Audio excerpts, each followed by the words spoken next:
নমস্কার বন্ধুরা, আজকে আলোচনার বিষয় ভারতের চলতি মৌসুম বৃষ্টি বা বর্ষা। একদিকে দিল্লি এনসিআর অঞ্চলের দীর্ঘদিনের তীব্র গরমের থেকে মানুষ স্বস্তি পেয়েছে, অন্যদিকে দেশের পশ্চিম ও দক্ষিণে বেশ কিছুটা রাজ্যে অতি ভারী বৃষ্টির আশঙ্কায় ভারতীয় আবহাওয়া দপ্তর বা আইএমডি অরেঞ্জ অ্যালার্ট জারি করেছে। এই সঙ্গে অনিয়মিত বৃষ্টির কারণে কৃষি উৎপাদন এবং খাদ্যদ্রব্যের দামের ওপর কি প্রভাব পড়তে পারে তা নিয়ে প্রধানমন্ত্রী কার্যালয়ে উপচর্চার বৈঠকও অনুষ্ঠিত হয়েছে। চলুন সহজ ভাষায় পুরো বিষয়টা বিস্তারিতভাবে জেনে নেওয়া যাক। দিল্লিতে বৃষ্টিতে মিলল স্বস্তি। গত কয়েক সপ্তাহ ধরে দিল্লি এবং আশেপাশের এলাকায় প্রচন্ড গরম ও আর্দ্রতার সাধারণ মানুষের জীবন দুর্বিষহ হয়ে উঠেছিল। অবশেষে মৌসুমী বৃষ্টির আগমনে তাপমাত্রা অনেকটাই কমেছে, মানুষ কিছুটা স্বস্তির নিঃশ্বাস ফেলেছেন।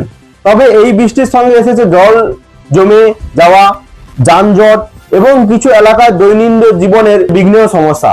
কেন জারি হলো অরেঞ্জ অ্যালার্ট? ভারতীয় আবহাওয়া দপ্তর দেশের পশ্চিম ও দক্ষিণ বেশ কিছু রাজ্যে অরেঞ্জ অ্যালার্ট জারি করেছে।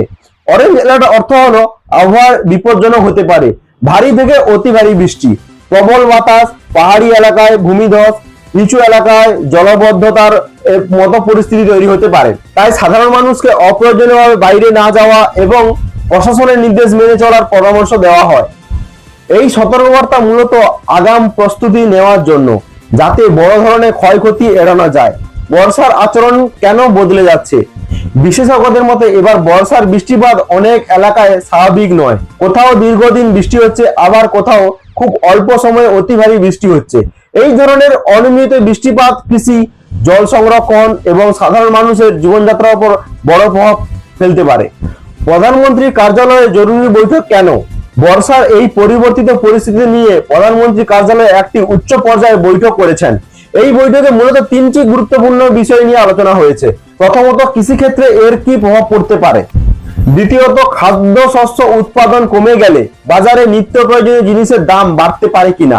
তৃতীয়ত, প্রয়োজনে কিভাবে দ্রুত ব্যবস্থা নিয়ে কৃষক ও সাধারণ মানুষের সাহায্য করা যায়। কৃষকদের জন্য কেন এটি গুরুত্বপূর্ণ? ভারতের অধিকাংশ কৃষক এখনো মৌসুমী বৃষ্টির উপর নির্ভরশীল। যদি সময় মতো বৃষ্টি না হয়, তাহলে ধান, ডাল, শাকসবজি ও অন্যান্য ফসলের উৎপাদন কমে যেতে পারে। আবার অতিরিক্ত বৃষ্টির ফলে মাঠে জল জমে ফসল নষ্ট হওয়ার ঝুঁকি থাকে। ফলে কৃষকদের আর্থিক ক্ষতিও হতে পারে এবং দেশের খাদ্য উৎপাদনে প্রভাব পড়তে পারে। খাদ্যের দাম বাড়তে পারে কিনা? যদি ফসলের উৎপাদন কমে যায়, তাহলে বাজার সরবরাহ কমে যাবে।